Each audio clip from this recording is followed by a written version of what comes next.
Mumbai high court बॉम्बने उडवण्याची धमकी, खबरदारी म्हणून कोर्ट परिसर पूर्ण रिकामा केला। नाशिकमध्ये ठाकरेंची शिवसेना आणि मनसेचा मोर्चा, शहरातील विविध समस्या मोर्चातून मांडण्याचा प्रयत्न। ठाकरेंच्या आमदार खासदारांची बैठक पुढे ढकलली, आज होणारी बैठक उद्या दुपारी 12:30 वाजता होणार। आज केवळ जिल्हा प्रमुखांची बैठक घेण्यात येणार।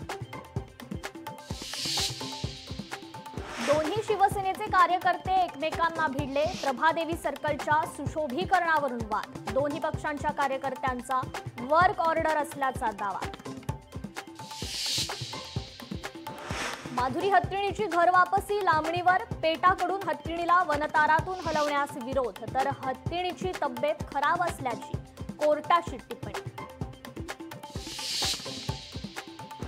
सीपी राधाकृष्णन भारताचे नवे उपराष्ट्रपती, राष्ट्रपती द्रौपदी मुर्मू यांनी दिली उपराष्ट्रपती पदाची आणि गोपनीयतेची शपथ।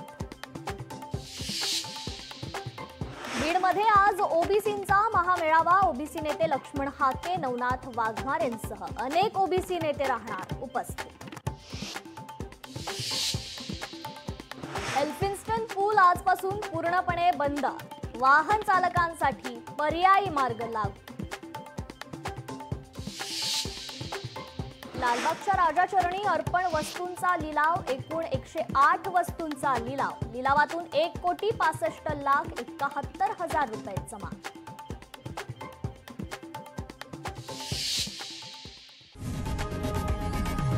लोकशाही मराठी, ऐका, पहा, जागरूक रहा।